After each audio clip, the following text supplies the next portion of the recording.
Two poor twin sisters wait every day at the train station, holding a photo in their hands. The young billionaire, curious, asks, "I see you here every day. Who are you waiting for?" They reply, "Our dad. This photo is of him when he was young." He looks at the photo and falls to his knees. The 6:15 train slowed down as it approached Hillside Station. Wesley stored the documents he was reviewing into his brown leather briefcase and adjusted his navy blue tie. The trip had been productive.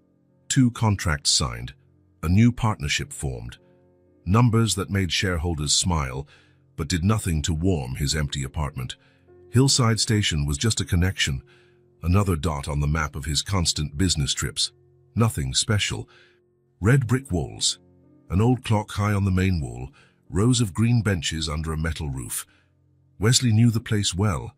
It had been his stop 3 times a week for the past 8 months.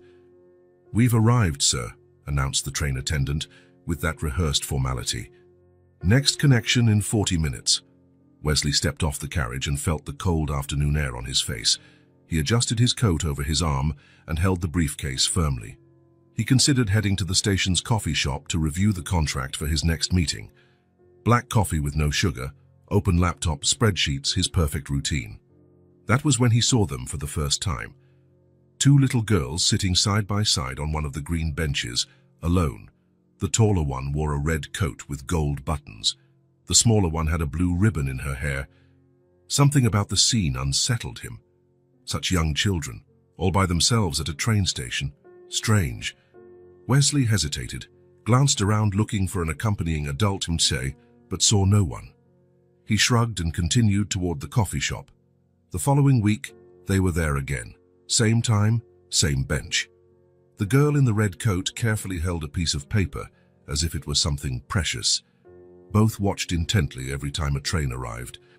By the 3rd week, Wesley was already looking for them as soon as he stepped off the train. And there they were, faithful sentinels at their green post. The scene intrigued him. There was something both sad and beautiful in that waiting. On the 4th week, his curiosity overcame his usual reserve. Instead of heading to the coffee shop, Wesley walked toward the green bench. The girls watched him approach, their eyes alert and curious. They didn't seem afraid, just slightly wary. "Are you waiting for someone?" Wesley asked, his voice a bit husky from not being used to starting conversations. The 2 looked at each other quickly, as if silently debating whether they should answer. It was the taller one who spoke first. "Our dad. This photo is of him when he was young," she said, turning over the paper she held, revealing a photograph. "He went off by train looking for a job. Mom said someday he'll come back." The smaller girl added in a soft voice, "We come here so he won't pass by without seeing us when he arrives." Wesley looked at the photo, and the world around him seemed to freeze. The noise of the station disappeared. The announcements from the loudspeakers turned into a distant murmur. His hands grew cold despite the warm day. The photo showed a face Wesley knew all too well, a face that belonged to his oldest memories, a face he hadn't seen in years, but never forgot. Conrad, his brother. Wesley tried to keep a neutral expression, but his heart pounded hard against his ribs. "That's a nice photo," he managed to say, his own voice sounding strange to his ears. "What are your names?" "I'm Ivy," said the taller one, the one in the red coat. "And I'm June," added the smaller one with the blue ribbon. Ivy showed the photo proudly. "Mom said he's very smart and handsome, that he'd get a good job soon and then come back to pick us up." Wesley studied the photo more carefully. It was definitely Conrad. Younger than the last time Wesley had seen him. The same crooked smile inherited from their father. The same eyes that always seemed to look beyond the horizon, searching for something no one else could see. "Do you come here often?" Wesley asked, trying to hide the quiver in his voice. 3 times a week, June answered, swinging her legs, which didn't reach the floor. "Our neighbor, Mrs. Miller, brings us—" "She's over there getting coffee," she said, pointing to the station snack bar. "Mom works a lot," Ivy explained. "She can't wait every day, but we can." The simplicity of that statement hit Wesley like a punch. The unshakable confidence of the children, their certainty that their father would return, their loyalty in waiting. "Has he been gone a long time?" Wesley asked, his mind racing in many directions. "A really long time," said June, frowning as if trying to figure it out. "I was really little." "But he sends us Christmas cards," Ivy quickly added, as though defending her absent father. "And birthday presents." Wesley knew that couldn't be true. Conrad had been missing for years. No contact, no trace. Something stirred inside him. Memories he had locked away in a distant part of his mind. The house where they grew up, sibling fights, laughter, plans for the future. And then, the drift apart. Wesley climbing the corporate mountain without ever looking back. Conrad following his own path, simpler, freer. Their last conversation had been by phone. Harsh words were exchanged, accusations were made. Silence grew until it became forgetfulness. Neither of them ever called back. The years passed, their lives went different ways. And now, two little girls sat on a train platform, waiting for someone who never returned. "How long do you stay here?" Wesley asked. "Until the last train," Ivy replied, looking at the tracks. "Sometimes he gets in late," Mom said. Wesley felt a tightness in his chest. Their innocence, their waiting, the kind lies someone was telling them to protect them from the truth. An announcement sounded over the loudspeakers. The next train was arriving. Wesley checked his watch, his connection. "I have to go," he said, adjusting his briefcase. "It was nice meeting you, Ivy and June." The girls waved with identical smiles, smiles that reminded him of someone. Wesley turned and walked toward the opposite platform, where his train was waiting. Inside the carriage, he couldn't concentrate on work. The image of the two girls waiting stayed in his mind, and the photo of Conrad, young, smiling, full of hope. Conrad, his brother. The brother he'd grown up with, the brother he'd lost by choice, the brother who apparently had a family, and then disappeared. Wesley took out his phone and scrolled through his contact list. Conrad's number was still there, never erased, never used. His finger hovered over the call button, hesitating. The train entered a tunnel, and the signal dropped. Wesley put the phone back in his pocket and looked out the window, seeing only his own reflection in the dark glass. When the train emerged from the tunnel, the sun was setting on the horizon, painting the sky orange and pink. The city lights began to flicker in the distance. Wesley returned to the open contract on his laptop, but the words and numbers no longer made sense.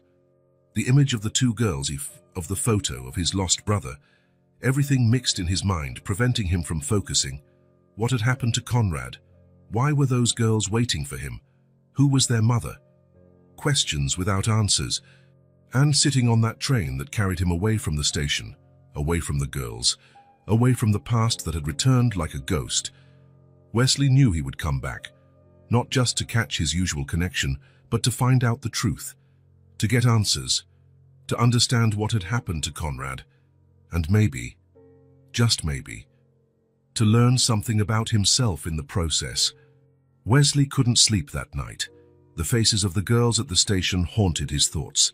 Ivy and June, two nieces he never knew he had, daughters of Conrad, the brother with whom he'd lost all contact. He got up before sunrise, made a strong cup of coffee and sat in front of his computer. The screen illuminated his face in the still dark apartment. He cancelled the day's meetings with a quick email. "Urgent family matters," he wrote to his secretary. It was the first time in years he'd used family as an excuse. His first step was to search Conrad's name in public databases. His brother wasn't the type to leave a digital trail. He'd always preferred to live on the margins of the system. No social media, no known email account. Conrad was a ghost in the digital world, exactly how he wanted to be. Wesley picked up the phone and called an old contact. "Martin, it's Wesley. I need a favor." Martin was a private investigator, a discreet man Wesley had hired a few times to check the background of potential business partners. He never imagined using Martin's services to find his own brother.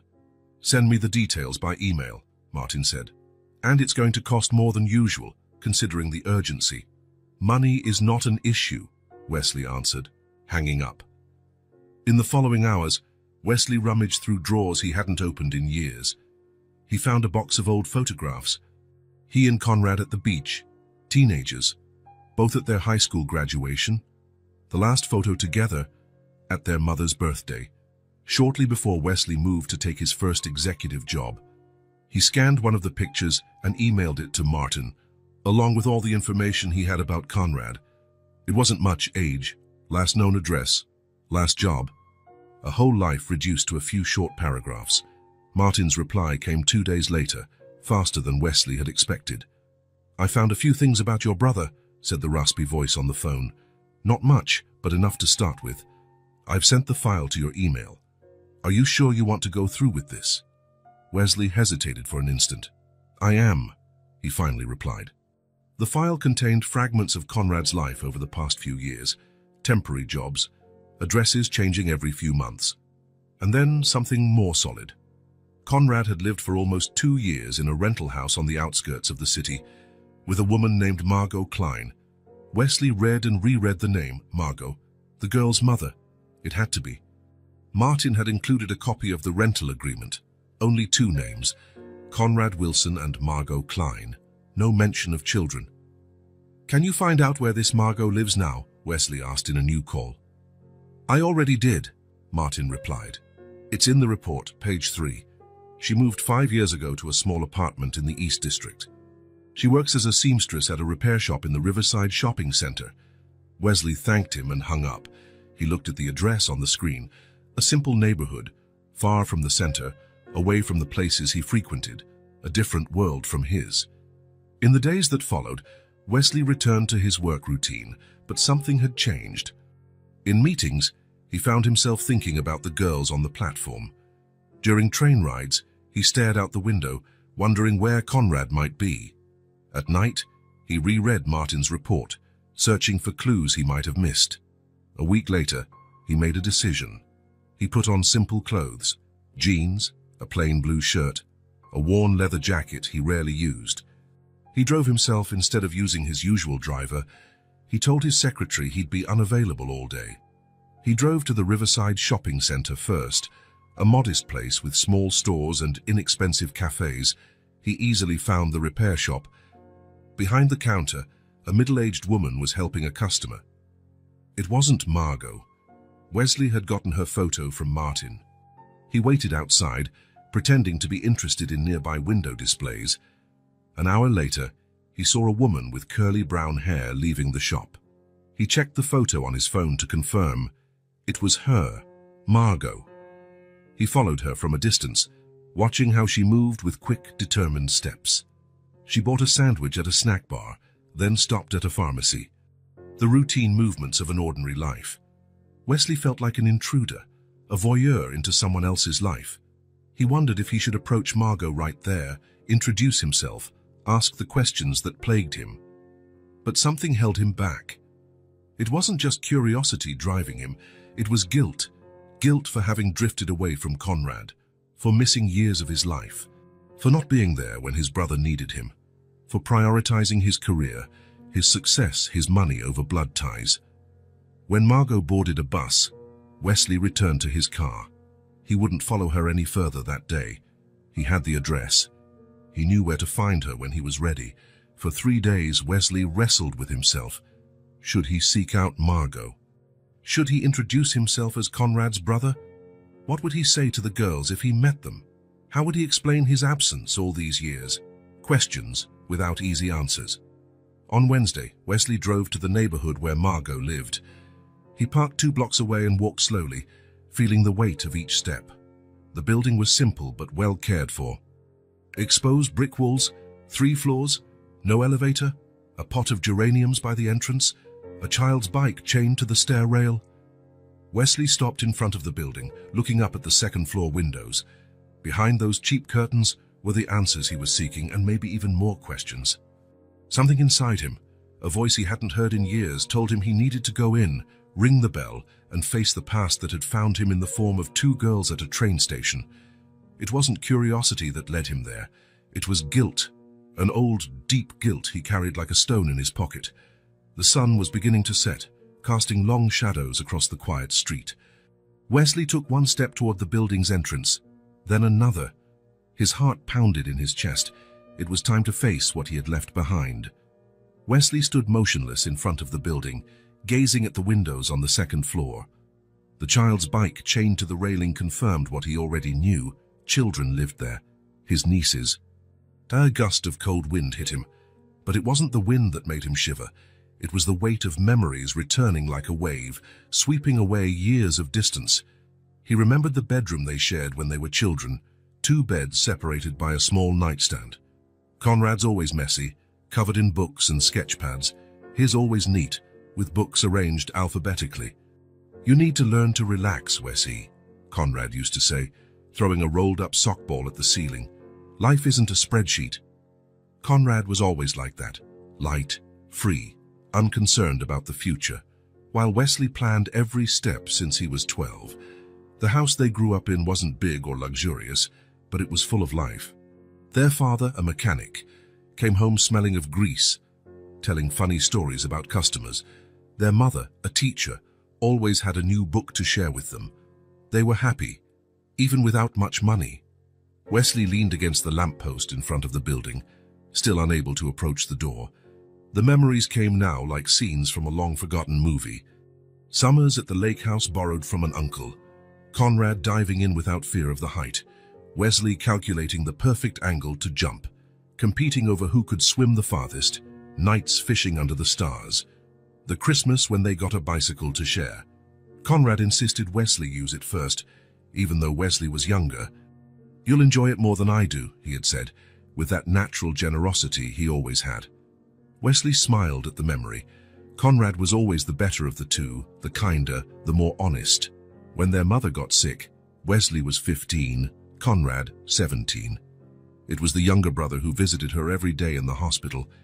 Wesley buried himself in studies, tests, future planning. It was his way of dealing with fear. "She asked about you today," Conrad would say when he got home. Never accusing, just a reminder. Their mother recovered, but something had changed between the brothers. A small crack no one noticed. The start of their separation. Wesley went off to college on a full scholarship. Business, economics, finance. He studied 16 hours a day and returned home less and less often. Conrad finished high school without big plans, worked as a waiter, then as an assistant in a print shop. "I'm getting to know the world," he'd say when their father asked about college. There are many ways to learn. Wesley landed an internship at a consulting firm in his second year. He was promoted before he even graduated. He moved into a small apartment close to work. "You should visit more," their father said over the phone. "Your mother misses you." "I'm busy," Wesley replied. "Next month will be better." But next month never came. When their parents died in a car accident on the way back from a weekend trip, the brothers were already nearly strangers. Wesley organized the funeral with practical efficiency. Conrad openly wept, hugging friends and relatives. "You don't cry anymore?" Conrad asked on the night after the burial, while they cleared out the childhood home. "Crying doesn't help," Wesley answered. "We have to move on." Conrad looked at him as if he was seeing a stranger. "Who are you, Wesley? What happened to my brother?" Wesley didn't answer. There was no answer. Or maybe there was. But he wasn't ready to admit it. The final split came naturally. Wesley sold their parents' house, split the money with Conrad, then left for a better position in another city. Their calls grew shorter and more infrequent. Birthday messages became stiff, Christmas cards generic. There was no definitive fight, no explosive argument marking a before and after, just a silence growing day by day, month by month, until it turned into forgetfulness. A forgetfulness Wesley encouraged as he dove into work to escape from himself. Standing outside that simple building that now housed part of his family, Wesley finally allowed himself to ask the question he'd avoided for years. Was it worth it? The large apartments he lived in, always alone, the cars he bought and barely drove, the business trips to places he never had time to explore, the women who passed through his life leaving no trace except for perfume on the sheets, the corner office with a view of the river, the respective colleagues who were really just competitors waiting for him to slip, the money piling up in accounts that never served his real needs. Was it worth giving up all this for Conrad's smiles? For the chance to meet his nieces? For having a real family? Wesley ran a hand over his face, feeling the roughness of his unshaven beard. He wasn't wearing his custom-tailored Italian suit.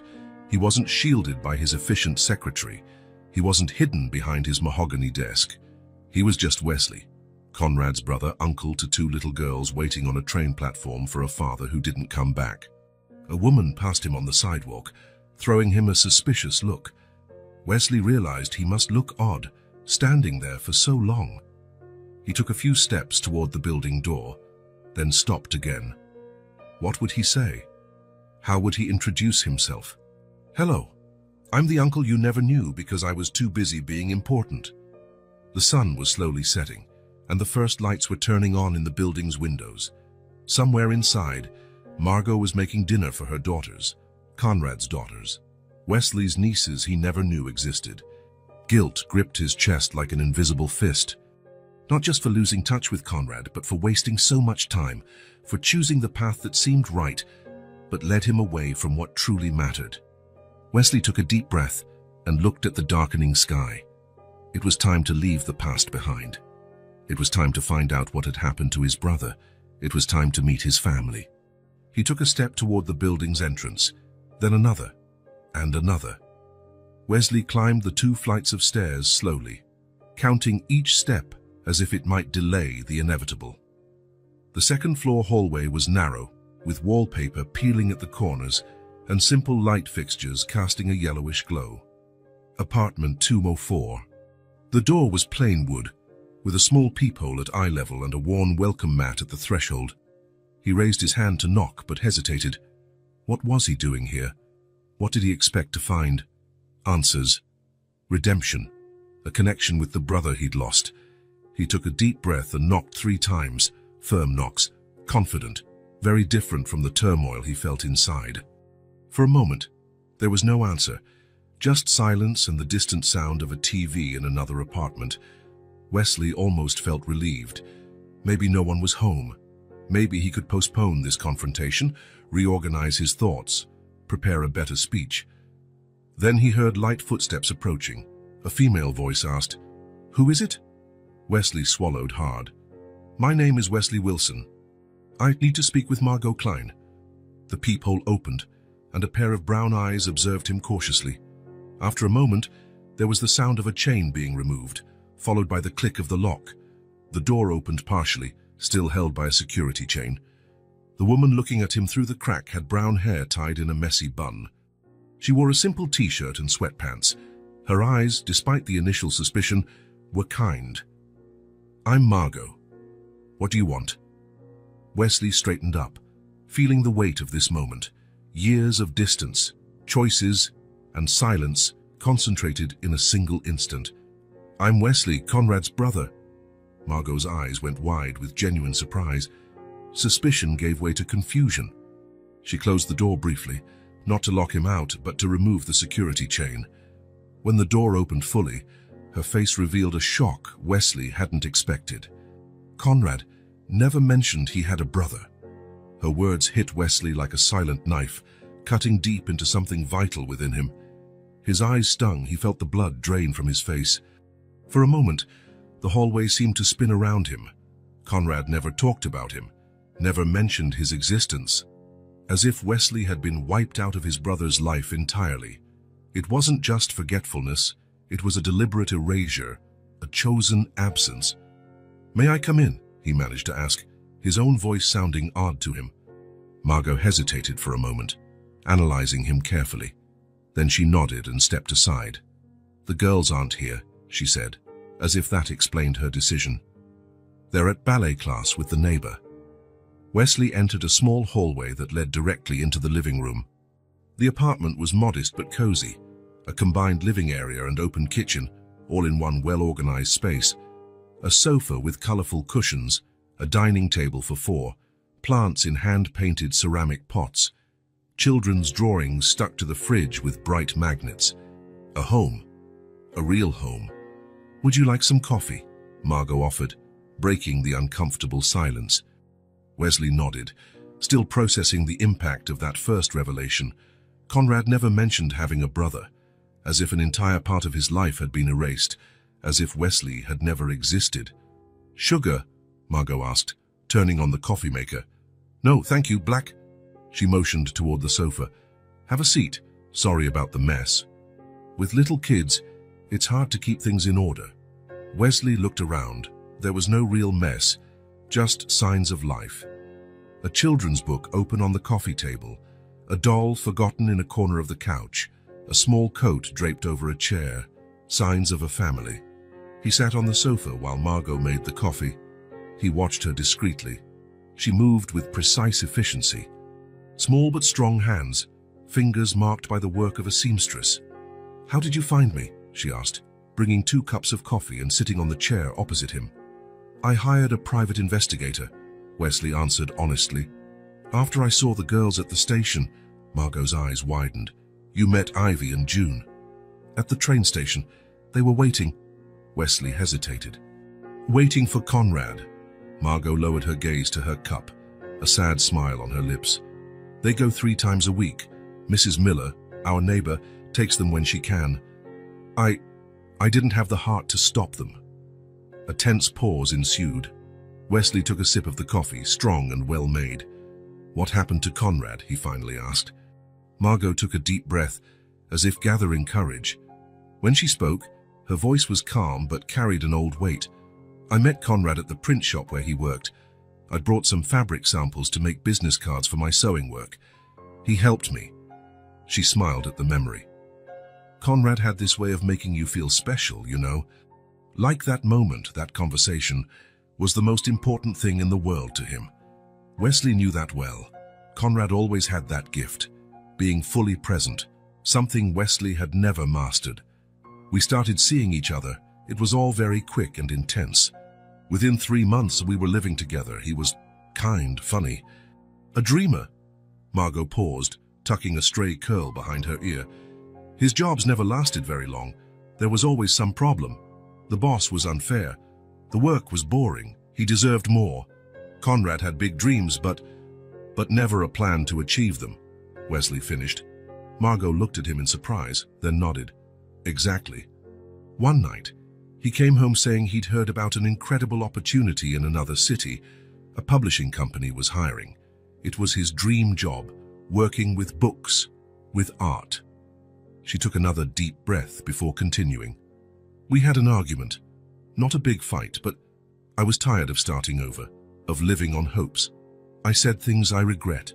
The next day, when I got home from work, I found a note. He said he was going after that opportunity and would be back in a few days, a week at most, once he had good news." Her voice trembled slightly. "That was almost 6 years ago."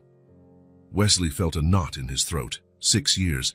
The girls seemed about 5, as maybe 6 years old. "A week later, I found out I was pregnant," Margot went on, confirming Wesley's mental math. "I tried every number I had for him, sent messages. Nothing. At first, I feared something had happened, some accident. Then I began to think maybe he'd just decided not to come back." She spoke without self-pity, simply stating a painful fact. "Conrad left to find a job and never returned. I discovered I was pregnant after he left. He never knew." Wesley felt the weight of those words. Conrad didn't even know he was going to be a father. Never met his daughters. Never knew about the 2 little girls who faithfully waited for him at the train station.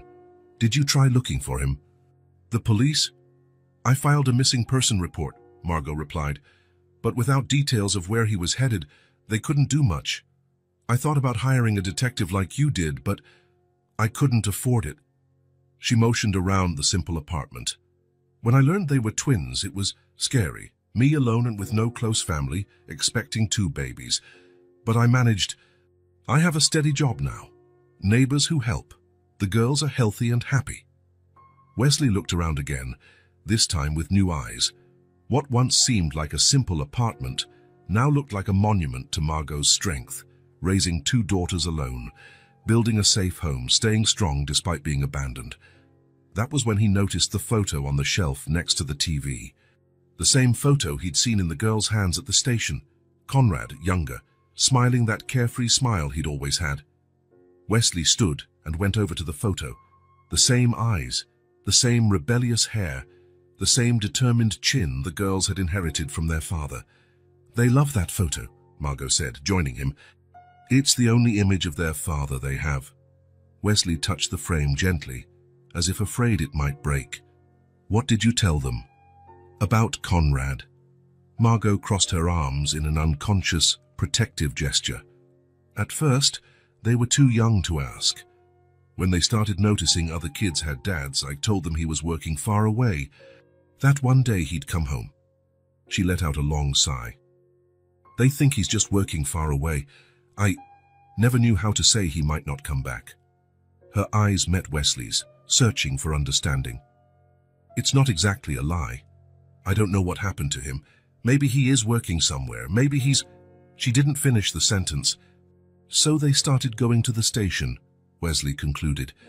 It was their idea. One day Ivy asked how their dad would come home, and I said, without thinking, probably by train. The following week, they asked to go to the station to see if Daddy was arriving.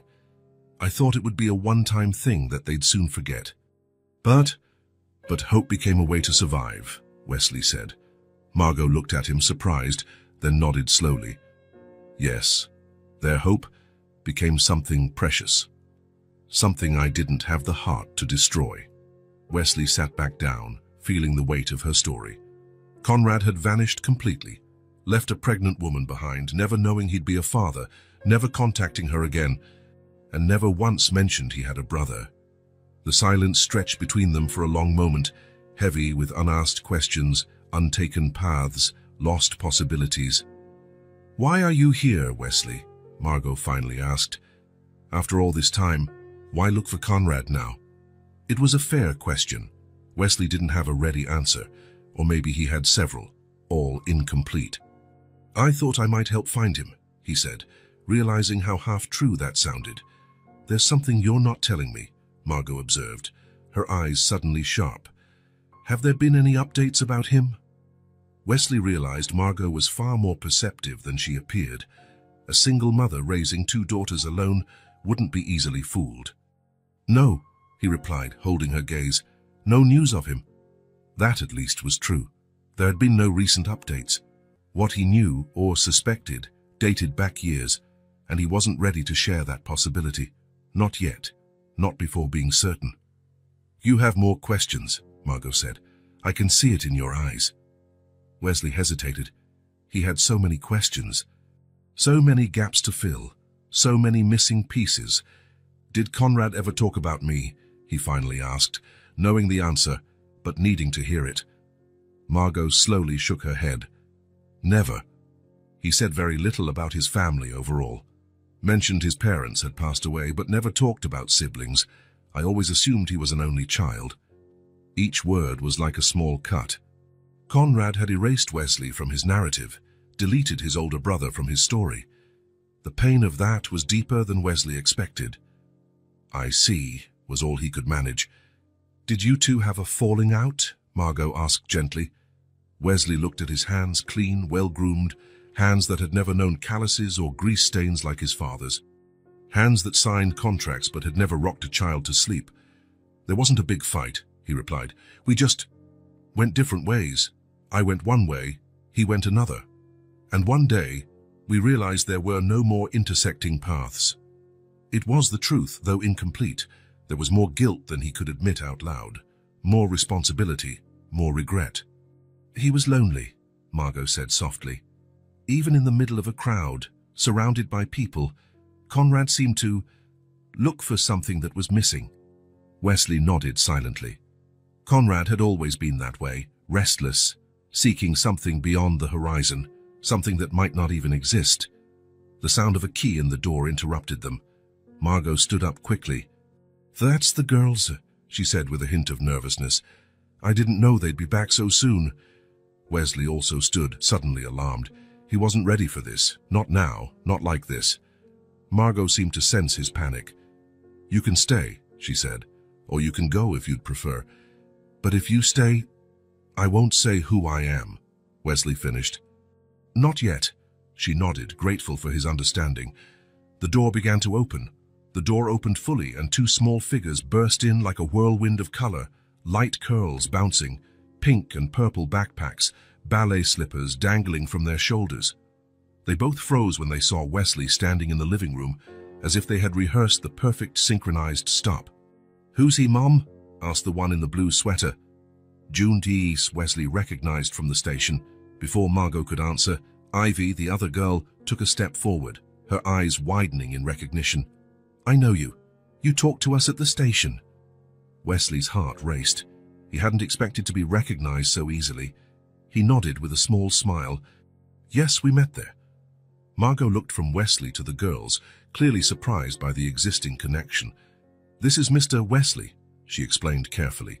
He knew your dad." Wesley held his breath. It wasn't exactly a lie, but it created an expectation he wasn't sure he could fulfill. The girl's eyes lit up instantly. All hesitation vanished. In a single moment, Wesley went from being a stranger to something far more precious, a connection to their missing father. "Your dad's friend?" asked June, moving closer with her eyes shining in hope. Wesley glanced at Margot, who gave him a slight nod, permitting him to maintain that story. "Yes," he said at last. "I met your dad a long time ago." It wasn't a lie, after all. He had known Conrad better than anyone, or so he thought, until learning that his brother never mentioned him. That simple confirmation was like opening a floodgate. The girls rushed toward him, forgetting any stranger danger, replaced by the excitement of knowing someone connected to their father. "Do you work with him?" Ivy asked, grabbing his hand as if they were old friends. "Is he okay?" June chimed in, taking his other hand. "When is he coming back?" The questions flowed in an unstoppable stream. Wesley felt panic rising. He wasn't prepared for this. He didn't know what to say or how to navigate this minefield of childish hopes. Margot came to his rescue. "Girls, let Mr. Wesley breathe," she said gently but firmly. "He just came for a quick visit and you've only just arrived. Why don't you show him your drawings while I fix a snack?" Mentioning the drawings worked like magic to redirect the girls' energy. Ivy let go of his hand and ran to her backpack, while June pulled Wesley to the sofa. "I drew our house today at ballet," June announced, sitting beside him with surprising ease. "The teacher said I have talent." Ivy returned with a colorful folder, opening it on Wesley's lap, as though he were the most important person in the world to see her art. "This is the castle where we live," she explained, pointing to a vibrant drawing of a structure that looked more like a stack of bright blocks with flags on top. "And here's us, Mom, me, June, and our cat, Snowball." "We don't have a cat," June clarified, rolling her eyes. "She always draws a cat, but Mum won't let us have one." "I'll convince her someday," Ivy insisted determinedly. Wesley looked at the drawings with genuine interest. Bright colors, imaginative shapes, a unique worldview full of possibility. He could see traces of Conrad in those pictures, an unbounded imagination, a confident hand. "They're really pretty," he said sincerely. "How you think Dad will like them?" Ivy asked suddenly, serious. The question caught him off guard. The weight of their hope was almost tangible in the small living room. "I'm sure he would," he answered, sticking to the truth. Conrad always appreciated art in all its forms. June leaned closer, her blue eyes identical to those of Wesley's lost brother. "What's he like?" "Tell us." Wesley searched for the right words, navigating between the truths he knew and the girl's expectations. "He has a smile that lights up his whole face," he began, remembering his brother. "And he knows how to tell stories that make you lose track of time. When he laughs, everyone laughs with him." The girls drank in every word like sponges, forming in their minds an image of the father they barely knew. "Mom said he's really good at drawing," Ivy commented. "He is," Wesley confirmed. "He used to sketch entire stories in notebooks. When we were younger," he nearly slipped. "When we were children. When we were brothers. When we were a family." "Tell us more," June urged, tugging on his shirt sleeve with familiarity. And Wesley did. He told them stories of Conrad, adapted for young ears. The brother who built a treehouse, the teenager who saved an abandoned dog, the young man who played guitar on summer nights. The girls listened, fascinated, occasionally interrupting with questions or their own connections. "I like dogs too." June also plays music, on the school piano. At some point, Margot brought out a plate of sandwiches cut into triangles and cups of juice. She sat quietly in an armchair, watching the interaction with an unreadable expression. Wesley lost track of time. He didn't check his watch once, something unthinkable in his world of scheduled meetings and back-to-back commitments. The stories flowed, the drawings multiplied, laughter filled the apartment. At one point, June climbed onto his lap to show him a particularly intricate drawing, settling there as if it were her rightful place. Ivy sat next to him, leaning on his arm, sharing the weight of a storybook she got from school. The warmth of those small bodies against him awakened something in Wesley that had been dormant for a long time, a feeling no boardroom, no million-dollar deal, no professional accomplishment had ever given him, a sense of belonging, a sense of connection, a sense of family. The silence he carried inside, the emptiness cultivated by years of self-imposed isolation, began to crack. Not a sudden, dramatic break, but small fissures where light started to seep in. "Will you come visit us again?" Ivy asked, when afternoon gave way to early evening. Wesley met Margot's eyes from across the room, looking for some sign. She only inclined her head slightly, leaving the decision up to him. "If your mom allows," he answered carefully. "Of course she will," June exclaimed with the absolute certainty only children have. "You're Dad's friend. You can come whenever you want." Dad's friend, uncle, brother, family, mother. The words danced in his mind, each one carrying a weight of unspoken truths, of possible futures. "It's getting late," Margot said, standing up. "Bath time, girls." The protests came in unison, but without much conviction, a familiar routine. The negotiation of 5 more minutes, the deal of 1 more story and then the bath. The promise of, if you go now, you can pick out which pajamas to wear. The everyday family dance Wesley had never taken part in. The train cut through the night with a steady rhythm, lulling the few passengers still traveling at that hour. Wesley practically had the carriage to himself. He looked out the window but didn't see the dark landscape. Only his own reflection superimposed on the distant lights of small towns they passed. His phone kept buzzing in his pocket. Messages, emails, notifications of missed meetings. The world he'd built over the years was still turning, demanding his attention, his presence, his energy. A world that more just hours ago seemed fundamental, non-negotiable. A world that now felt distant, almost irrelevant. The image of the girls remained vivid in his mind, their excitement upon hearing stories about their father, the hope in their small eyes, the absolute faith that one day Conrad would come home, June's picture of a complete family, Ivy and her endless questions about their dad. Does he like chocolate ice cream or strawberry? Can he swim? Will he like my piano recital? Each question was a tiny needle pricking his chest, each hope an invisible weight on his shoulders. Because Wesley knew the truth they didn't, the truth Margot didn't know, the truth only he carried all these years. Conrad was dead. Wesley closed his eyes, finally letting the memory surface fully, without the walls he'd built to contain it, 4 years ago. An official envelope addressed to his company, searching for relatives of Conrad Wilson, a body discovered after a car accident on a remote road, far from the city, delayed identification due to lack of documents. Wesley remembered standing frozen in his luxurious office, the paper trembling slightly in his hands. Conrad was dead, his younger brother, the boy with the easy smile who played guitar on summer nights. The body had been at the county morgue for weeks, waiting for identification. Wesley signed the papers, authorized the release, paid for a simple funeral. Only he and a funeral home employee were present.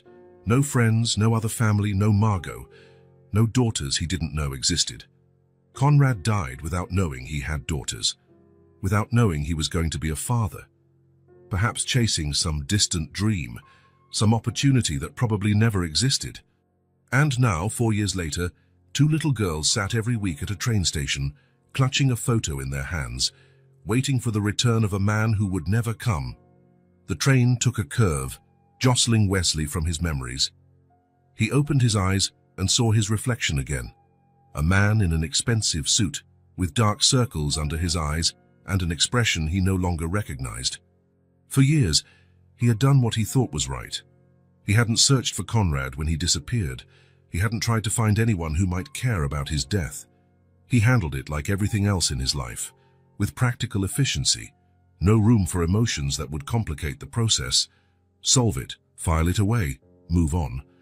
But now the girls' faces changed everything. Their hope, their waiting, their childlike certainty that one day their father would return. Wesley took out his phone and checked his messages. 3 from his secretary asking where he was. 2 from the board questioning his absence at the quarterly meeting.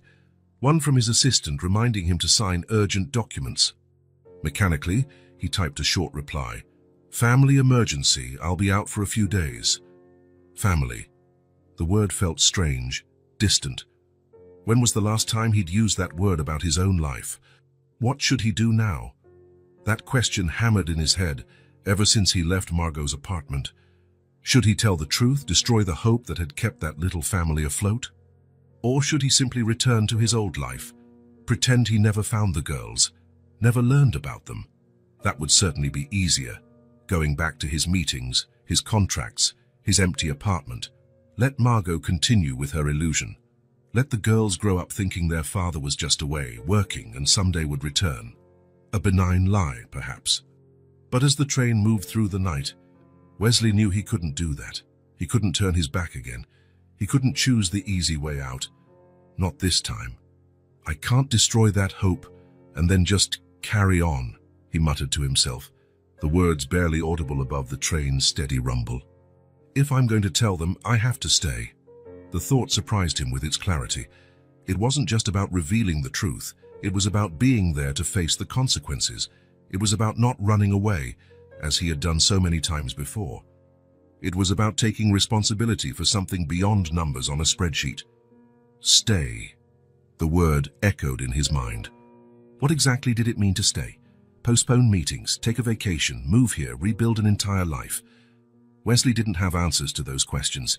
He only knew he couldn't just show up, drop the bomb that Conrad was dead, and then vanish, leaving Margot and the girls to handle the pain alone.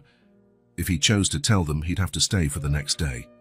And the day after, and all the days when the questions would come. Why isn't Dad coming back?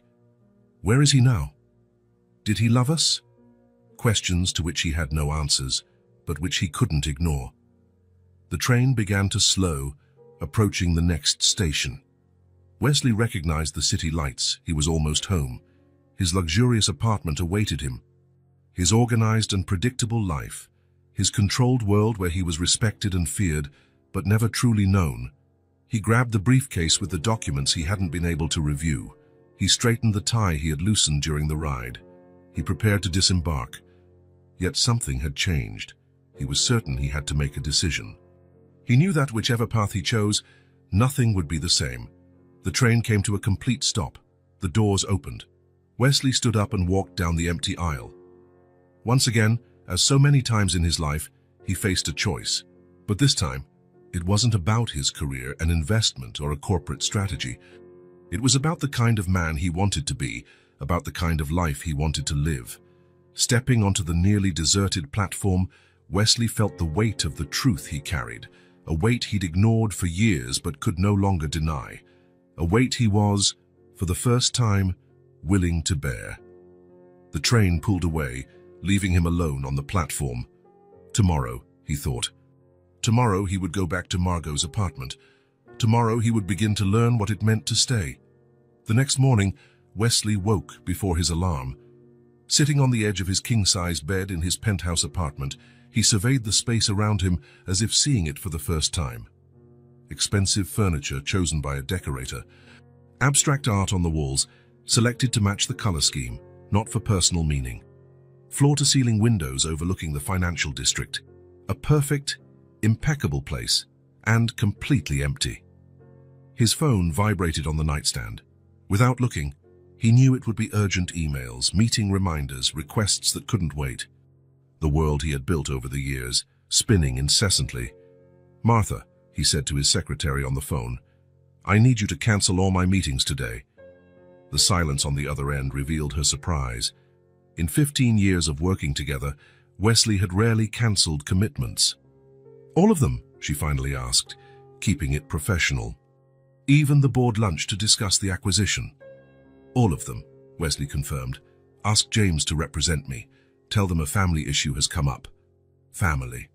The word still sounded foreign on his lips, like a language he hadn't practiced in decades. 2 hours later, Wesley was standing outside the brick building where Margot lived.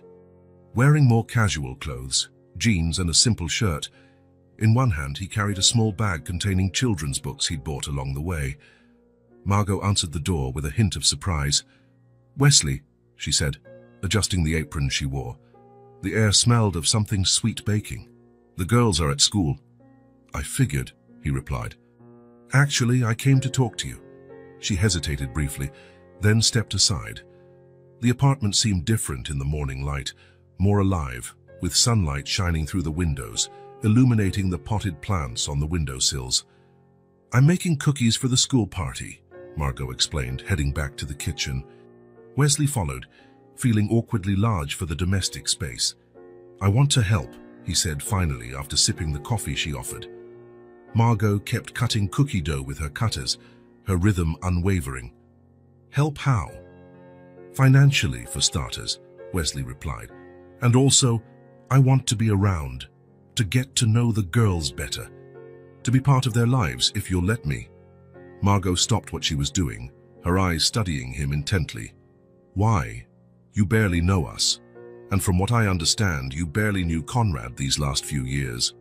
It was a fair question. Wesley searched for the most honest answer he could give. "Because they're family, my only family now. And because maybe I can fill a little of the void Conrad left." Margot regarded him for several seconds before returning to the cookie dough. "The girls adore you. They talked about you all night." She paused. "But I don't want you to show up in their lives and then vanish. One man has already done that." "I'm not going to vanish," Wesley promised. "I'll be here as long as you'll have me." And so it began. One visit led to another, and soon Wesley had established a regular presence in the small apartment. First, occasional dinners, then weekend visits.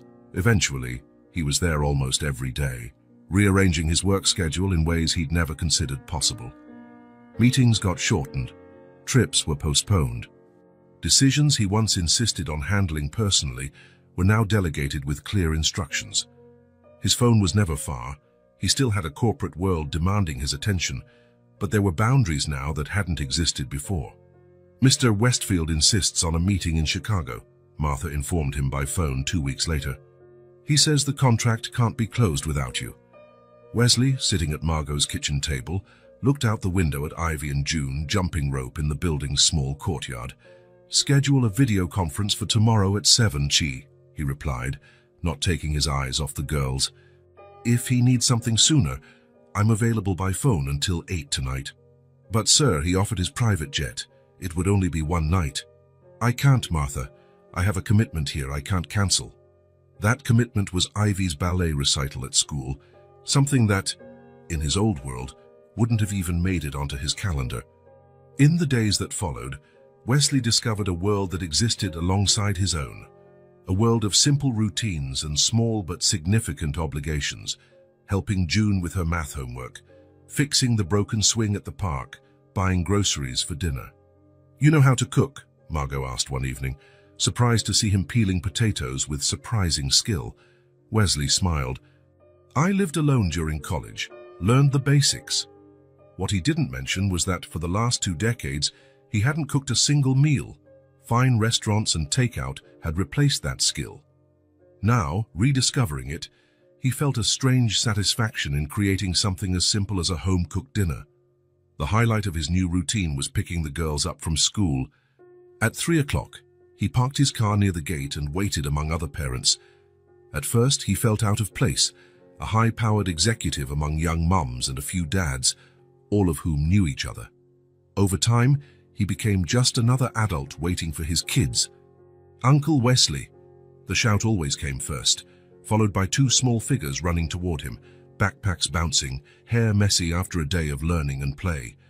Ivy always arrived first, flinging herself into his arms with total abandon.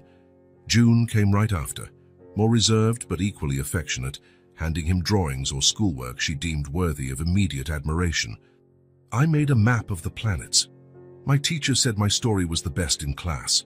I learned to tie my shoes by myself. Look, every achievement was celebrated, every story heard with genuine attention." As they walked home, Wesley soaked in the details of their day. who sat with whom at lunch, which book the teacher read after recess. The dragonfly that landed on the window during science class.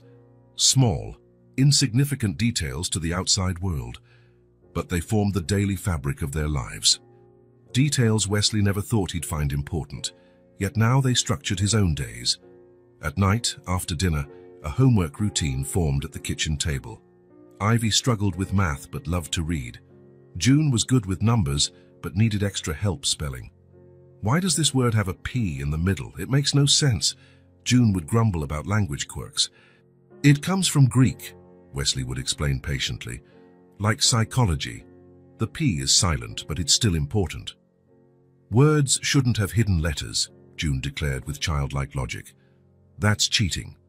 At the office, his changes did not go unnoticed. The once workaholic Wesley Wilson now left on time, refused trips, delegated responsibilities he used to guard jealously. The board is worried, James, his VP, mentioned during one of the few business lunches Wesley still kept. They say you seem distant, less involved. Wesley sipped his coffee, pondering the statement. I'm as involved as I've always been. I'm just managing my time differently. It's more than that, Wes. You turned down the economic forum in Davos. You cancelled the trip to our Tokyo branch. And yesterday you left in the middle of our quarterly presentation because it was school recital day, Wesley said without hesitation. June had a piano solo. I promised I'd be there. James studied him as if analyzing an unexpectedly volatile stock chart. Who are these people, Wes? In all these years working together, I never heard you mention family. Wesley just offered a cryptic smile and changed the subject. How could he explain that he now split his time between running a multinational corporation and helping two 6-year-olds with homework? How could he explain that, for the first time in decades, he felt part of something real? Mornings quickly became his favorite part of the day. Waking up early, sometimes on Margot's sofa when work had kept him there late, and making breakfast for the girls, he discovered each one's preferences. Ivy loved pancakes with honey and strawberries. June preferred cereal with sliced banana in perfect rounds. Uncle Wesley, are you taking us to school today? Ivy asked one morning, swinging her legs as she ate.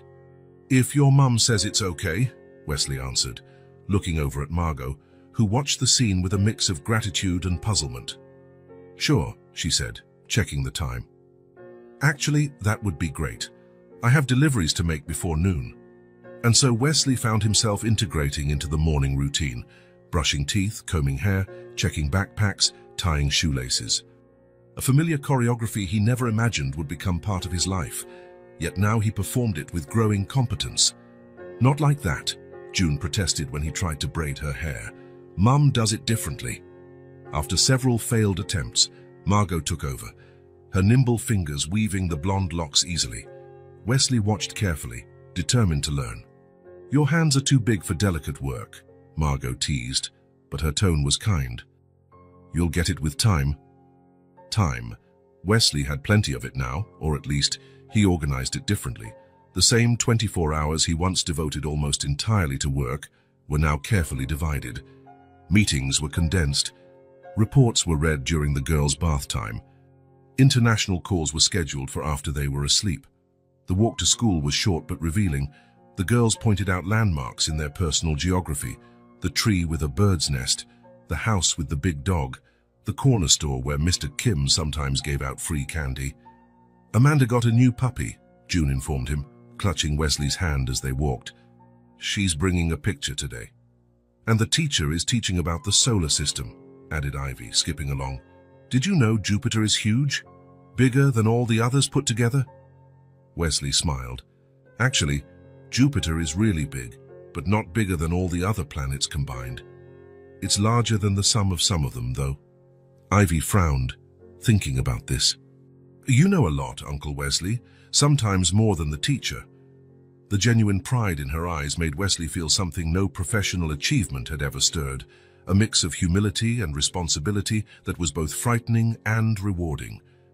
At the school gate, he knelt down to their level, adjusting their scarves and checking their backpack clasps. Have a great day. I'll be here when you get out. The tight hugs before they ran inside became his fuel for the rest of the day. Even in the most tense meetings, he could still feel the warmth of those small arms around his neck, anchoring him to something real. As the weeks went by, small items of his began to appear in Margot's apartment. A toothbrush in the bathroom, a phone charger plugged into the living room outlet, a few sets of clothes in the towel closet for emergencies, like when June spilled juice on his shirt. In his own apartment, where he spent less and less time, Wesley began making changes. He bought colorful blankets for the minimalist sofa, filled the fridge with real food instead of frozen meals, and on a surprising impulse, called his architect. "I need a renovation," he said as soon as the man answered. "I want to convert the office into 2 kids' rooms, and I need a bigger play area." "Are you planning to have children, Mr. Wilson?" the architect asked, surprised. Wesley hesitated only a second. "I already do, in a way." Evenings became his time for reflection. When Margot was working an extra shift and the girls were in bed, Wesley would sit alone in the small living room, sometimes with his laptop, sometimes just with his thoughts. He would glance around, the worn but comfortable couch, the table marked with pencil scribbles, the drawings on the fridge, the scent of kids' soap. In silence, he looked back at his old life and realized the truth he'd been avoiding. "I spent years in empty rooms, cold hotels, silent dinners. And now 2 little voices wait for me with drawings and questions." The truth about Conrad was still there, hovering like a dark cloud on the horizon. At some point, he would have to reveal it. But for now, Wesley allowed himself to discover the value of a routine he had never experienced. The joy of being present, the privilege of being needed not for money or influence, but simply for who he was. On the kitchen calendar, Margot had marked upcoming events: a dance recital, a science fair, a dentist appointment. Wesley reorganized his professional schedule to be there for each one. He cancelled a trip to Europe and delegated the annual shareholders presentation, events that, back 6 months ago, he would have considered untouchable. "What's happening to you?" Margot asked one night, after the girls were in bed and they sat together with tea in the quiet kitchen. "Why are you doing all this?" Wesley thought about the question, searching for the most honest answer. "I guess I'm trying to right a wrong," he said finally. "A wrong that started when I left Conrad behind." Margot nodded slowly, as if it made sense. "The girls love you," she said almost reluctantly. "They talk about you all the time." "I've never seen them get attached so quickly to anyone." Wesley felt a lump in his throat. "They're special." "They are," Margot agreed, "and vulnerable. They're used to people leaving." "I'm not leaving," Wesley assured her, surprising them both with the conviction in his voice. "That empty space Conrad left, and I can't fill it completely. Nobody can. But I can be here." The roles were blurred: uncle, guardian, friend. What mattered, he discovered, wasn't the title but the presence, being there when June had nightmares, listening attentively when Ivy told elaborate stories, showing up day after day, building the trust only consistency could create. The emptiness he'd always carried, the space left when he drifted from Conrad, when he chose career over connections, was slowly being filled. Not with possessions or achievements, but with moments, with small daily victories, with the privilege of being called Uncle Wesley by voices that didn't know the whole truth but understood the essential. He was there now. Present. Real. And for the first time in a long while, he was alive. The rain fell steadily outside, forming a curtain of water that separated the small apartment from the rest of the world. The girls had been asleep for hours, exhausted after a day at the Science Museum. Wesley and Margot sat in the living room, a single lamp on board casting a warm yellow glow barely reaching the walls. On the table between them, 2 cups of tea slowly cooled. Margot was sewing a tear in Ivy's ballet dress, her fingers moving with automatic precision. Wesley watched the hypnotic motion of the needle, going in and out of the pale pink fabric. The past few weeks had established a comfortable routine between them. The initial tension and mistrust had dissolved, replaced by a quiet familiarity. Not exactly friendship nor something more, rather, a silent partnership formed around the girls. "They did well today, didn't they?" Margot said, not looking up from her work. June memorized all the constellation names. The museum guide was impressed. Wesley smiled, recalling the pride on June's face when she corrected the guide on the exact position of the North Star. She has an amazing memory. And Ivy, the way she drew that star map afterward. She has Conrad's artistic touch. His name still hung between them like a presence, not a taboo anymore, but a territory they tread carefully. Over the past few weeks, they had learned to mention him without Margot's pain or Wesley's guilt becoming overwhelming. The rain intensified, beating against the windows. A distant rumble of thunder made the lamp flicker. Wesley glanced toward the hallway, worried. "June will wake up," he said. "She's scared of storms." "How do you know?" Margot asked, finally looking up. Wesley shrugged, a bit embarrassed. "She told me when it thundered last week. She started explaining how lightning forms, to cover up her fear." Margot smiled slightly. "She never told me that. She always tries to act so brave." "Like her mum," Wesley noted. Something in his tone made Margot set her sewing aside and look at him more closely. For a moment, they were silent, only the rain filling the space. "Why are you really here, Wesley?" she asked at last. There was no accusation in her voice, just genuine curiosity. "At first, I thought it was guilt. Then I wondered if it was loneliness, but it's more than that, isn't it?" The question caught Wesley off guard. He had grown used to not verbalizing his motives, a tacit agreement that his presence was welcome without deeper explanations. "I don't know how to answer that," he admitted. "Try," Margot insisted softly. "We've been here for weeks. You've practically moved onto our couch, rearranged your entire life around ours." "Why?" Wesley took a deep breath and looked at his own hands, hands that once signed million-dollar contracts with the same ease he now tied little shoelaces or held fine paintbrushes for the girls. "When my parents died," he began slowly, "I thought the right path was to go up, conquer, build something bigger than all of us. That's what my father always said he expected of me." He paused, organizing thoughts he'd never truly articulated. "Conrad, he always wanted other things. Connections, experiences, things I considered unproductive." Margot nodded, knowing that side of Conrad well. "We argued about it," Wesley continued. "Not big fights, just constant disagreements. He said I was wasting my life on things that didn't matter. I said he needed to grow up and take responsibility." Wesley looked out the window at the pouring rain. "Then one day, I realized we hadn't spoken in months. He called once, left a message. I was in an important meeting, planned to call back later. But then came other meetings, other cities, other commitments." He ran a hand over his face, feeling the weight of those choices. "I left my family behind to climb up, and when I noticed, I was alone at the top. These girls, they gave me solid ground. They made me feel. And I don't want to lose that."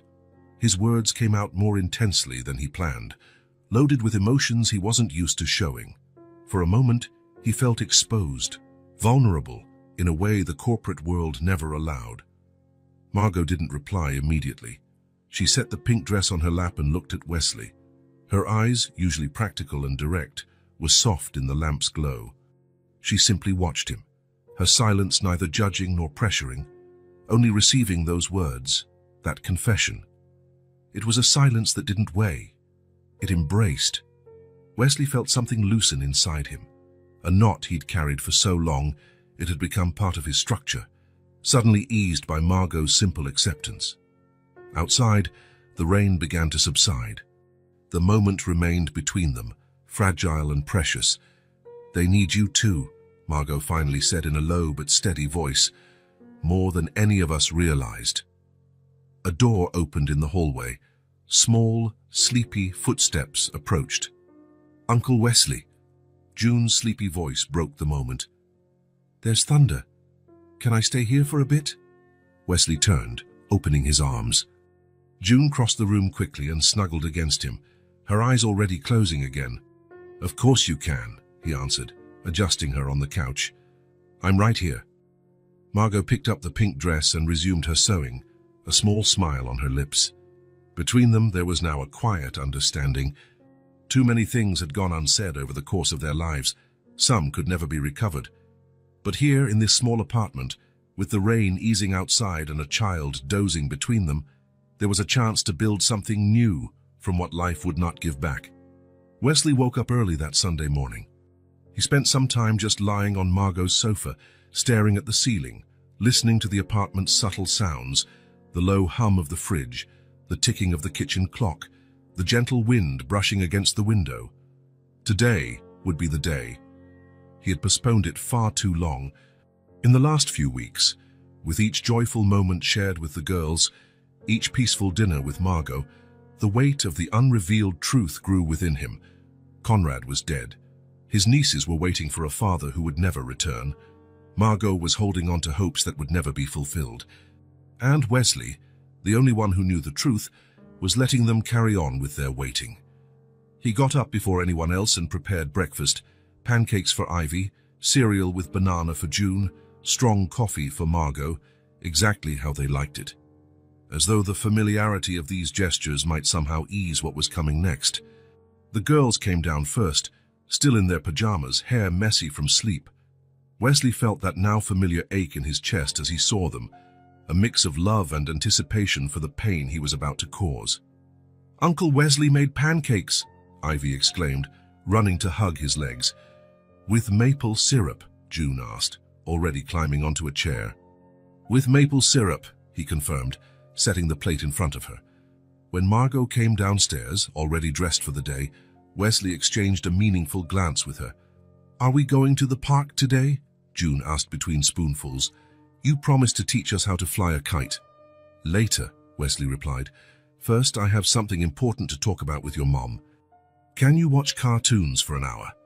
The girls agreed easily, tempted by the rare treat of morning TV. Once they finished breakfast and went to the living room, Wesley gestured for Margot to follow him to the small balcony. Outside, the morning air was cool, the sky surprisingly clear after days of rain. Margot leaned on the railing, watching the quiet Sunday street below. "You have that look," she said, still facing the street. "The one you get when you have to cancel a plan with the girls because of work." Wesley shook his head. "It's not work. It's something I've been avoiding too long." She turned to face him, her eyes scrutinizing his.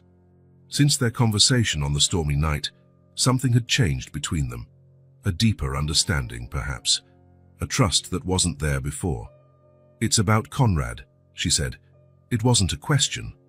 Wesley nodded, gathering courage. "How do you tell someone the person they've been waiting for all these years is never coming back? How do you turn hope into mourning?" "4 years ago," he began, voice low but firm, "I received an official notice. A body had been found after a car accident on a remote road near the state line. Identification took time because there were no documents, only a few belongings." Margot remained very still, her eyes fixed on him as he spoke. Wesley went on, each sentence deliberately measured. "Among those belongings was a small sketchbook, drawings I recognized immediately. The coroner's office managed to trace it to me through the company. They asked me to identify the body." Wesley took a deep breath, suddenly finding the morning air insufficient. "Conrad is gone, Margot. It was an accident. The car went off the road in a dangerous stretch on a rainy night." The words hung between them, weighted and final. Margot didn't move or speak. She just kept looking at him, as if her mind was still processing what she had heard. "I took care of it all," Wesley continued, now speaking faster. "The funeral, it was small. Just me. I didn't know about you or the girls. There was nothing among his things to show family." The last word came out painfully. Wesley saw the exact moment reality sank in for Margot. Tears filled her eyes, though they didn't fall right away. Her hands clutched the balcony railing tightly. "Why didn't you tell me before?" she asked at last, her voice surprisingly steady. "Why let us keep waiting for so long?" The guilt Wesley had carried since that first day at the station now felt like 1,000 tons. "At first, I didn't know about you. Then, after I met the girls at the station, I didn't know how to tell you. And then," he hesitated. "I delayed because I was afraid that once you knew the truth, there'd be no more place for me here." Margot closed her eyes for a moment, tears now silently rolling down her cheeks. "And now?" she asked. Wesley stepped closer, not touching her, but making sure she heard every word clearly. "Now, I won't go, no matter what happens. I'm not leaving. If you'll let me stay, this is where I want to be." The silence between them lasted minutes or seconds. Wesley couldn't tell. Eventually, Margot opened her eyes and looked at him directly. "He's never coming back," she said, as if testing the reality of her own words. "All these years, waiting, imagining, inventing stories for the girls." Her voice broke. Wesley edged nearer, offering silent support. "You know what's odd?" Margot continued, wiping away a tear with the back of her hand. "A part of me always knew. Who just disappears without a word, without calling. I think I made up all those stories for the girls for myself too." "I'm sorry," Wesley said, painfully aware of how inadequate those words were.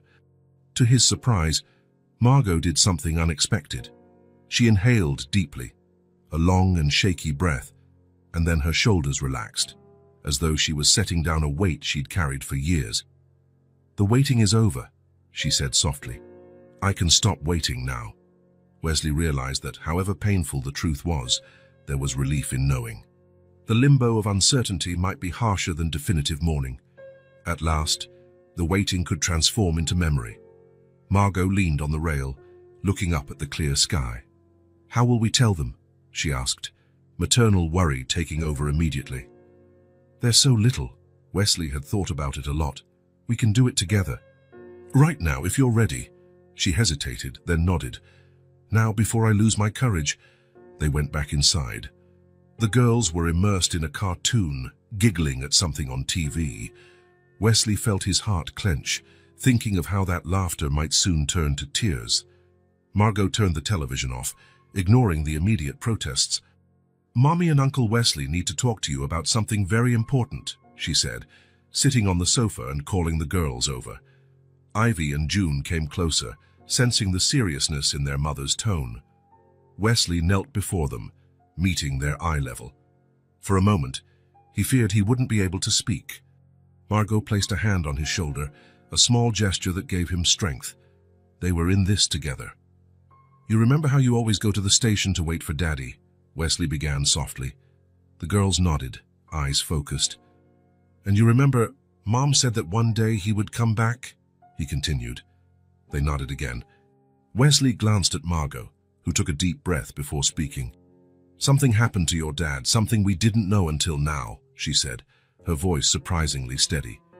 "He can't come back home, sweethearts." "Did he get another job even farther away?" June asked, frowning. Wesley felt a sharp pain in his throat. Margot took her daughter's hands in hers. "Your daddy turned into a little star," she said gently, glancing at the sky through the window. "He's up there shining, watching you grow." Silence filled the room, confusion evident in the girls' faces.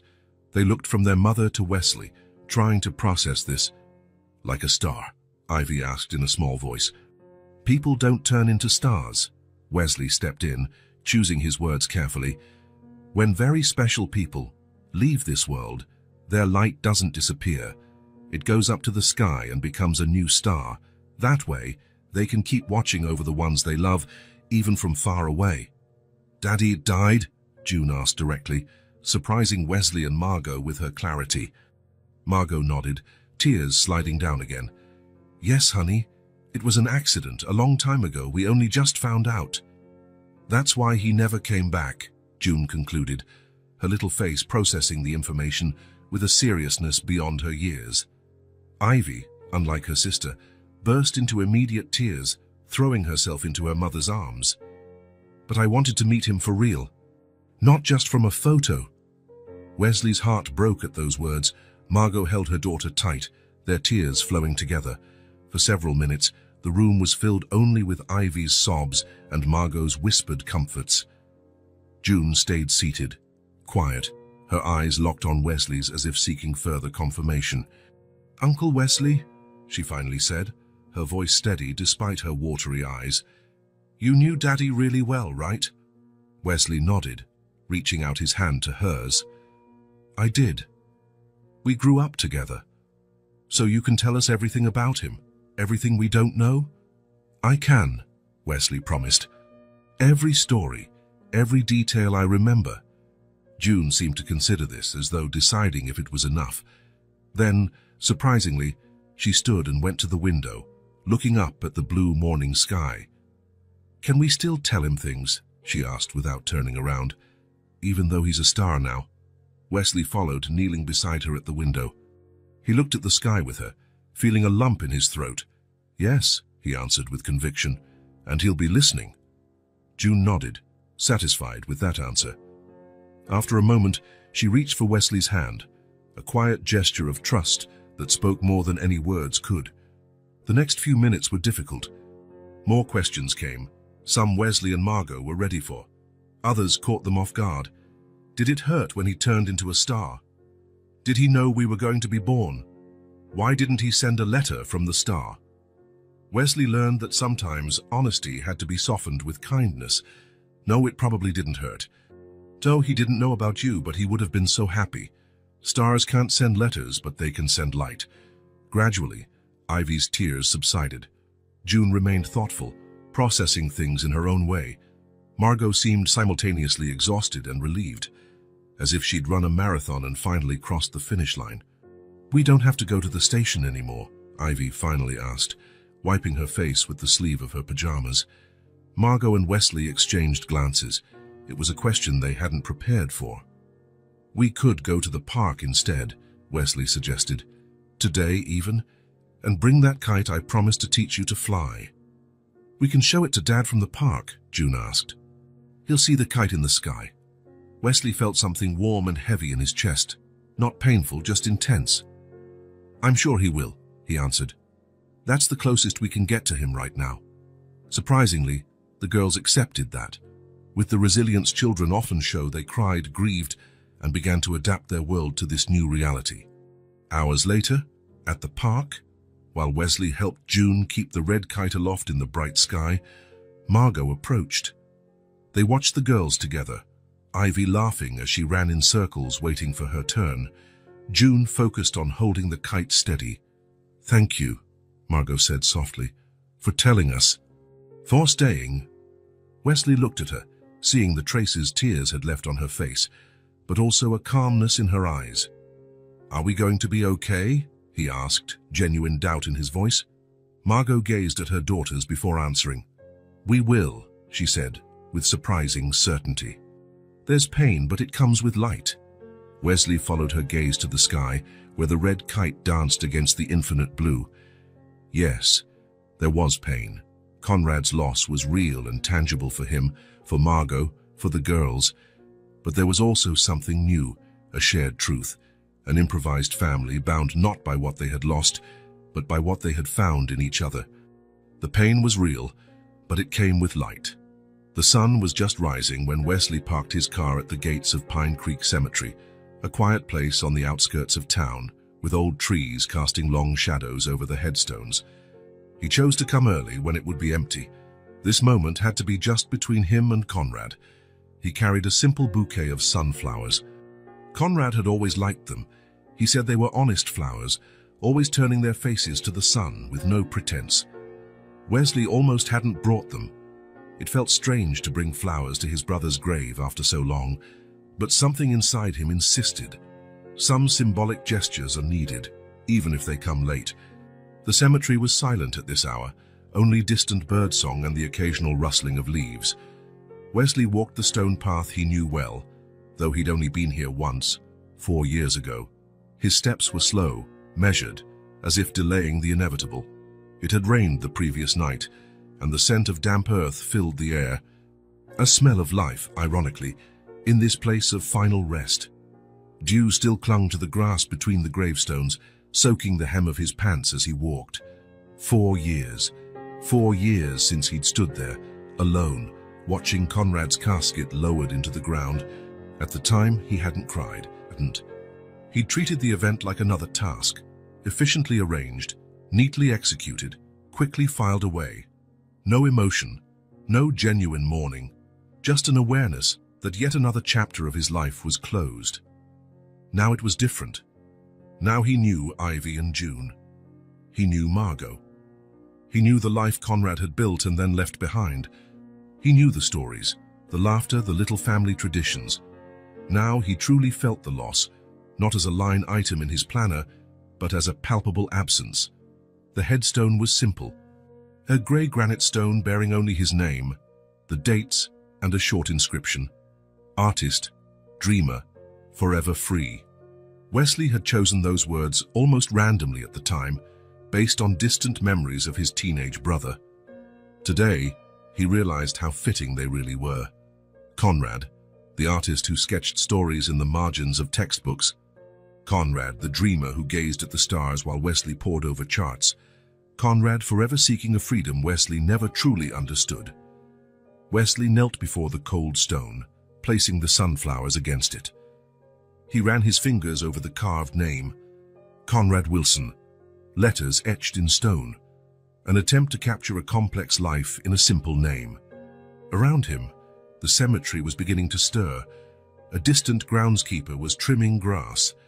An elderly woman walked slowly among the headstones, likely visiting a lost spouse. Life went on, even in a place devoted to death. "I don't know where to start," Wesley said quietly. He'd never been the type to talk in cemeteries, always thinking it somewhat sentimental. But today, words felt necessary. "I met your daughters," he went on, voice barely above a whisper. "They're extraordinary, Conrad. Ivy has your knack for art, and June, well, she has your stubbornness." A small bird perched briefly on the headstone, eyed Wesley curiously, then flew off. The sun now fully illuminated the cemetery, creating golden reflections in the dew-covered grass. "They were waiting for you at the station every week, with that photo of you, the one from that summer before I left for college. Remember that summer? We went fishing at the lake every day." Wesley inhaled deeply. Memories he had locked away were flowing freely now, the smell of wood in that lake cabin, Conrad's laughter when they caught that huge fish and released it because he looked like he was having a bad day, the stars they watched while lying on the pier. "Margot is amazing, strong in ways I never was. She raised 2 girls on her own, always telling them you'd come back one day." Wesley closed his eyes for a moment, letting the morning sun warm his face. "I should have looked for you when you vanished. I should have cared more. I should have been a brother." The words hurt as they came out, laden with years of guilt and regret. The weight he'd carried since receiving that official letter, since quietly identifying the body and burying it without ceremony. "You never told them about me. Margot didn't even know I existed." A brief pause. "I can't blame you. I deserve to be erased."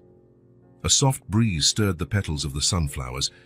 Wesley adjusted the bouquet, a mechanical gesture to steady his emotions. "We told them that you left forever. We said you became a star." He let out a slight laugh at the memory. "June asked if she could still talk to you, looking at the sky. I said yes." A long silence followed. Wesley just stayed there, kneeling, letting emotions he'd bottled up finally surface. He didn't cry. Tears had never come easily to him, but he felt something release in his chest like a knot being untied. "I came too late, brother," he finally said, his voice steadier. "But I'm here now, with them, and I'm staying." The promise lingered in the morning air, heavier because he made it there in front of Conrad. It was a commitment not just to his brother's memory, but to the life Wesley was now consciously choosing. He remained a few more minutes in silence. The cemetery gradually filled with more visitors, more distant footsteps, more subdued conversations. The day pressed on. At last, Wesley stood. He passed his hand once more over the engraved name. "I'll be back soon," he promised. "With the girls when they're ready. They need to know this part of you too." As he walked back to the car, Wesley felt different, lighter, though sad, more connected to the world around him. The grief he'd postponed for 4 years finally had a place to exist, and, with it, the possibility of moving forward. Before getting into the car, he looked up at the clear autumn sky. Somewhere, Conrad was watching. And maybe, just maybe, he approved of what Wesley was trying to do. It wasn't redemption or compensation for lost time. It was simply a new beginning, a new chapter. The showdown he had dreaded for so long ended quietly, without shouting or recriminations. Just a simple promise made in a peaceful cemetery, on an autumn morning. I'm staying. Snow was gently falling outside, covering the yard in a soft white blanket of silence. 6 months had passed since Wesley told them the truth about Conrad. 6 months of adjustments, occasional tears, and a peace that gradually grew like the small tree they'd planted in the backyard of the new house. Wesley watched the girls from the living room couch as they worked on a science project on the rug. June was drawing clouds on a blue poster board, patiently explaining the concept of condensation to her sister, who was sticking cotton balls for texture. Even at 7, June demonstrated a grasp of scientific ideas that impressed her teachers at Wellington Academy. Enrolling the twins in that prestigious school was one of the first big steps Wesley took to help. Convincing Margot hadn't been easy. "I can't let you pay for such an expensive school," she protested when Wesley first suggested it. "It's too much. They're fine at public school." "This isn't for you," he replied. "It's for them, for their future. They deserve every opportunity they can get. June loves science, and Ivy has an artistic talent that should be nurtured." After many discussions, they found a compromise. Wesley would pay for school and set up a college fund, but Margot would make all decisions about raising them. It was a balance that worked well for their unconventional family. "Wesley, what's an atom?" June asked, looking up from her project.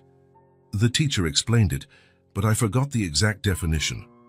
"It's the smallest unit of an element that still keeps its properties," Wesley answered, "like a tiny building block of everything that exists." "Even us?" Ivy asked, fascinated by the idea. "Especially us," Wesley smiled. "Billions and billions of atoms, all working together." In the kitchen, Margot was at her sewing machine and the gentle hum of the motor drifting through the open doorway. Wesley could see her focused on the fabric, a small crease of concentration between her eyebrows. The studio they set up 3 months before was already bearing fruit. Margot had enough orders to quit her job at the repair shop and focus on her own brand. Transition hadn't been easy for her. She hated accepting help. But when Wesley presented it as a business investment, with formal contracts and clear expectations, she finally agreed. Her first line of children's dresses sold out in 2 weeks. Now she was working on a women's line to launch in spring. "Who wants hot chocolate?" Margot asked, turning off the machine and walking into the living room. 3 hands shot up immediately, including Wesley's. It was a little nightly tradition they had established, hot chocolate on winter evenings, while the girls finished homework or just talked about their day at school. "With marshmallows, please," Ivy said without looking up from the project. "And cinnamon in mine," Wesley added, receiving a small smile from Margot. The house they lived in now was different from the cramped apartment where Wesley first met them. It wasn't luxurious, Margot insisted on that, but spacious enough for everyone, with a small backyard where the girls could play. It was just a few blocks from their school, so they could walk together when it wasn't snowing. The decision to move in together happened naturally, without big discussions. First, there were nights Wesley crashed on the apartment sofa because it was too late to go home. Then his clothes started migrating. Finally, the house proposal. "It makes sense," Margot said with her usual practicality, "for the girls, for all of us." The arrangement was clear. They weren't a romantic couple, just 2 adults committed to the well-being of 2 children, a family built by choice, not by convention. Whatever the future might hold beyond that was a question neither felt in a hurry to answer. Wesley's phone vibrated in his pocket, likely James again, with questions about the company's transition. Wesley's decision to step down as CEO had shocked the business world. He hadn't left entirely. He was still a consultant and board member, but the long hours, the endless trips, and the marathon meetings were behind him. "Are you out of your mind?" James asked when Wesley announced his decision. "We've worked 20 years to get here. We have the Hartley Tech acquisition in progress. The board is counting on you for the Asian project." "I found something more important," Wesley simply replied. He didn't elaborate. How could he explain that 2 little girls on a train platform had completely reshaped his priorities? James still lived in the world Wesley once inhabited, a world where the next deal, the next acquisition, the next quarterly profit were the only measures of success. Margot returned from the kitchen carrying a tray with steaming mugs, interrupting his thoughts. 10 more minutes," Then let's clean up, she said, placing the tray on the small table. It's getting late. But tomorrow's Saturday, Ivy protested, grabbing her mug. And we're going to the museum, June reminded him. Uncle Wesley promised to show us the dinosaurs. And I'll keep my promise, Wesley assured them. But your mum's right. We need to get up early to enjoy the whole day. Wesley watched Margot sit in the armchair, checking messages on her phone. Her face lit up with a small smile. Another order, he asked, recognizing her expression. Mrs. Peterson wants 3 dresses for her granddaughters for Christmas, Margot said, sounding pleased. And she's not haggling over the price this time. Your work is getting noticed, Wesley commented. You deserve it. You've always been talented. Thanks to your initial investment, Margot said. I don't know how I'll ever properly thank you for all. No need, Wesley gently cut in. Really, this is how family works. Family. The word still surprised him sometimes, springing naturally to mind. He had a family now, not by blood alone. Only the girls were actually connected to him through Conrad, but by something real, formed by daily choices. Time to clean up, Margot announced when the mugs were empty. The project looks great, girls. Miss Winters says grades aren't as important as understanding the concept, June recited seriously. But getting an A is still cool, Ivy added with a mischievous grin. The two started gathering their materials, carefully putting away the delicate parts of their diorama. Wesley got up to help, picking up glue sticks and scissors. Uncle Wesley, Ivy called. Can you tell the story about Dad and the boat tonight? June says she doesn't remember it well. The boat story. One of their favorites, Conrad at 12, building a wooden boat with their dad, insisting he'd sail it all the way to the ocean. The boat sank as soon as it touched the lake, but Conrad kept at it for weeks. Sure, Wesley said. After you're ready for bed. The girls headed upstairs, and Wesley approached the shelf in the living room. Among books and small decorative objects, shells gathered at the beach, colorful rocks found by June, framed drawings by Ivy, were 2 photos that stood out. The first, a picture of Conrad, the same one the girls took to the station. The easy smile, the bright eyes full of possibility. Wesley sometimes wondered if Conrad would approve of what he was doing, if he'd think it was right for the estranged brother to raise his daughters now. In the quietest moments of the night, Wesley imagined conversations with his late brother, asking for permission, guidance, forgiveness. The second frame was a recent photo. Wesley saw Margot, Ivy, and June having a picnic in the park. The girls wore flower crowns, Margot looked serene, and Wesley, almost unrecognizable to anyone who'd known him in his corporate sphere, appeared relaxed, with a genuine smile that reached his eyes. Thinking, Margot asked quietly, coming up behind him. Remembering, Wesley replied. How it all started, that business trip, the girls at the station. Fate, Margot remarked, not hiding a hint of irony. Maybe, Wesley agreed, or maybe Conrad, still looking out for all of us in his own way. Margot gently touched Conrad's photo, a silent gesture of acknowledgement. We're ready, Ivy shouted from the top of the stairs. I'll go up, Wesley said. Are you coming? In a minute, Margot replied. I need to finish embroidering Mrs. Templeton's dress. But leave the door open so I can listen to the story too.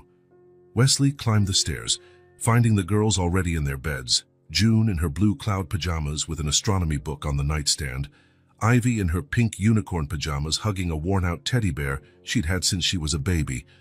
Their room was an enchanting mix of their interests. On one side, solar system posters, on the other, colorful drawings and art projects. Sitting on the chair between the beds, Wesley began. So, the boat. It was summer, one of our last at the lake house. Conrad was about 12, the age you two will be soon. While he spoke, Wesley noticed Margot in the doorway, quietly listening with a small smile. He told them how Conrad insisted on building the boat alone, refusing help from their dad. How he miscalculated its weight and balance, how it flipped the moment it touched the water. And how Silkim, instead of giving up, Conrad spent weeks adjusting, recalculating, trying again. And after the boat sank for the 3rd time, do you know what Conrad said? At least this time it floated for 10 minutes. The girls chorused. Exactly. He never saw it as failure. He saw it as 10 minutes of success and another chance to do better next time. Wesley grinned at the girls, whose eyelids were heavy. That's something you inherited from your dad. Never giving up. A few minutes later, with the girls fast asleep, Wesley returned to the living room. He made himself a cup of tea and sat on the couch, picking up his book. But as always, his eyes drifted to the photos on the shelf. The day before, there had been a parent-teacher meeting at school. Wesley cleared his entire schedule to attend. He sat in the child-sized chairs, listening intently as the teacher praised June's progress in science and Ivy's creativity in art. Then he took the girls out for ice cream to celebrate. No one at school knew him as the powerful executive he once was. There, he was simply Uncle Wesley, the man who never missed a meeting, who helped with homework, who clapped at every school performance. The previous week had been career day. June asked Wesley to come talk about his work.